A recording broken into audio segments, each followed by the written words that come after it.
D'abord, je suis très impressionnée parce que vous êtes super nombreux, donc ça fait plaisir et c'est la première fois que je vois le film dans une salle, qu'il est projeté comme ça, donc voilà, j'ai d'abord envie de vous entendre, il est fait pour ouvrir la discussion.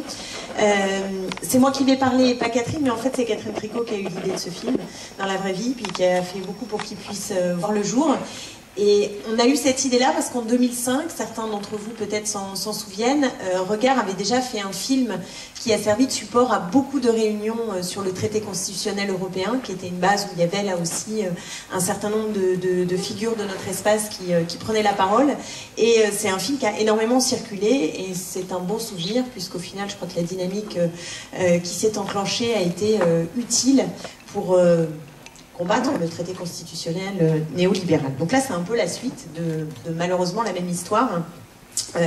Et si Regard a décidé de prendre parti dans cette affaire et de faire ce film-là en tant que journal et avec, c'est très important parce que ce n'était pas le cas en 2005, vous avez vu le soutien d'un certain nombre d'organisations, des organisations politiques, des organisations syndicales, la dispute d'un éditeur, etc. Donc et également des individus, parce qu'on a fait un système qui s'appelle Kiss Kiss Bank Bank, où les organisations et les individus n'ont pas seulement soutenu en mettant leur logo, mais soutenu aussi financièrement pour que le film puisse vivre. Donc c'est une entreprise collective qui donne à voir un champ, un espace large de l'autre gauche, je ne sais pas comment on peut l'appeler, enfin de cette gauche en tout cas qui conteste la voie néolibérale dans laquelle nous nous enfonçons malheureusement et qui a décidé de relever les manches. Et si on a voulu le faire, c'est d'abord par agacement profond d'une hégémonie culturelle qui s'est installée.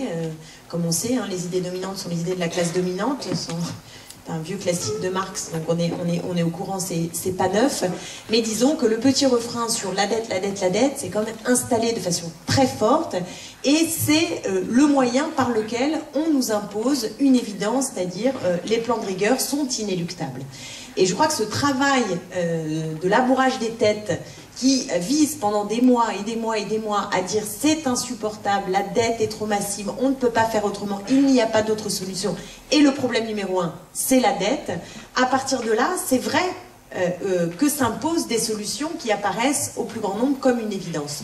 Donc c'est ce discours d'évidence qu'on voulait déconstruire pour dire que le problème majeur n'est pas la dette. D'ailleurs, c'est pas dit dans le film, mais vous le savez, le taux d'endettement au Japon, il est de 200%, il ne produit pas les crises que nous connaissons, c'est pas du tout de la même manière, mais parce que la dette n'est pas structurée de la même manière, c'est les petits épargnants japonais qui la détiennent, et donc elle ne conduit pas du tout à la même chose. Vous savez aussi qu'au lendemain de la Seconde Guerre mondiale, les taux d'endettement des pays européens étaient considérables, et que donc le problème n'est pas tant le montant de la dette que ce qu'on en fait et la récession dans laquelle on est plongé, avec en Grèce, vous le savez, on en est au 7e plan de rigueur, et tous les indicateurs sont au rouge, c'est-à-dire que en réalité, on n'arrive pas du tout à rembourser, on a des services publics qui sont complètement à la remorque, on a un taux de croissance qui est en berne, on a un surchômage et des inégalités, comme on le dit, qui se creusent. Et je trouvais vraiment intéressant la remarque de Gus Massia qui dit c'est pas une crise financière, c'est d'abord une crise sociale, c'est une crise des inégalités, une explosion des inégalités. Et ce qui nous a fait penser à cette analyse de Naomi Klein, qui là paraît totalement juste, c'est qu'à chaque fois qu'il y a un moment comme ça de cristallisation, de crise forte, de catastrophe qui arrive, finalement les néolibéraux en profitent pour aller un cran plus loin dans ce qu'est leur logique. Et là, c'est ce qui est en train de se produire. C'est-à-dire qu'alors qu'on est en train de voir un système capitaliste à l'agonie, complètement délirant, qui fait la démonstration de son inefficacité pour apporter une amélioration des conditions d'existence au plus grand nombre, eh bien, au fond, on prend un remède encore plus dur pour aller encore plus loin dans la logique de destruction des services publics, de précarité croissante, de baisse des salaires du plus grand nombre, etc., etc. Donc, ce remède-là est quand même plus que nocif, et nous avons un travail à mener qui est un travail sur cette hégémonie culturelle qui nous ferait penser qu'il n'y aurait pas d'autres solutions.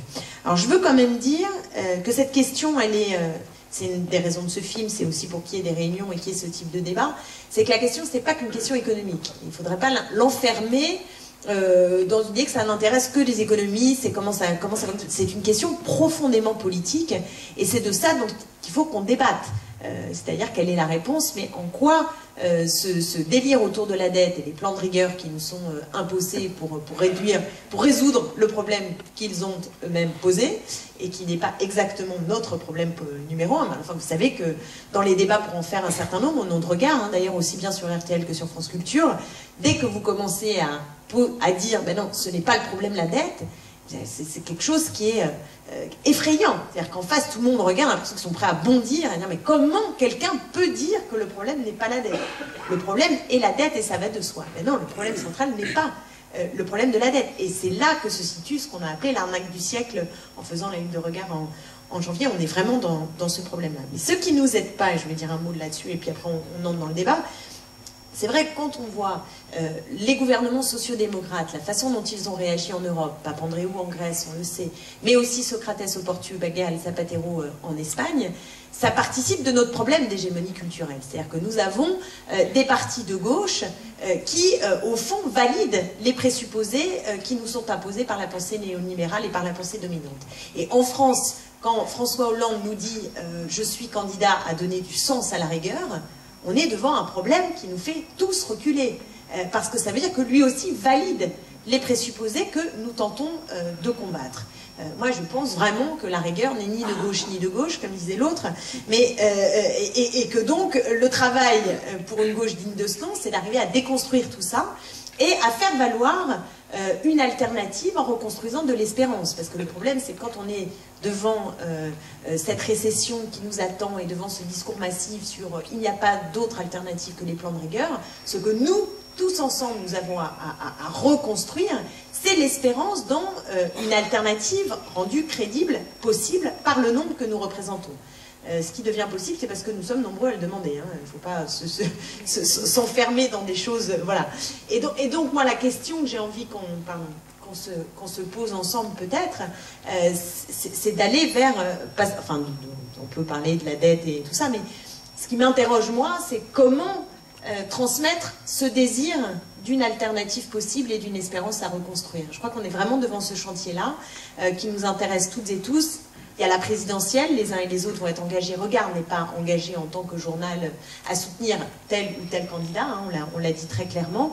En revanche, on est engagé dans le débat et on espère que voilà, la gauche bien à gauche fera le meilleur score possible. Mais il y a la présidentielle, mais il y a tout ce qu'on doit mettre en mouvement bien au-delà de cette échéance, qui est une opportunité, qui est un moment important. Mais je crois que le travail d'éducation populaire, qui est fondamental pour que les lignes de force bougent, et le travail dans la durée pour reconstruire une espérance, je crois qu'on en est là.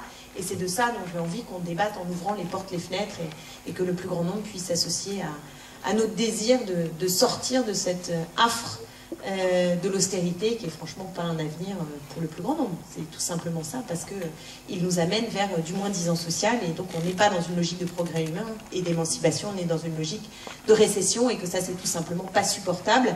J'aimais bien cette idée de Dionys Mascolo, qui est un intellectuel communiste avec lequel je ne partage pas toute l'analyse, loin s'en faut, mais il y a une chose qu'il a dite que je trouve vraiment intéressante, et il dit finalement être de gauche, qu'est-ce que c'est qu'être de gauche? Et il dit ce qui fait qu'on est de gauche, c'est d'affirmer un refus et une limite. Il le commence comme ça. Et je trouve que c'est assez intéressant parce que, en l'occurrence, je pense qu'être de gauche aujourd'hui, c'est affirmer le refus d'abord de cette logique et une limite au poids du capital, de la financiarisation de l'économie. Et si on commence déjà par là, alors on ouvre le champ des possibles par ce refus, et je crois que peut s'ouvrir le champ de l'espérance. Merci.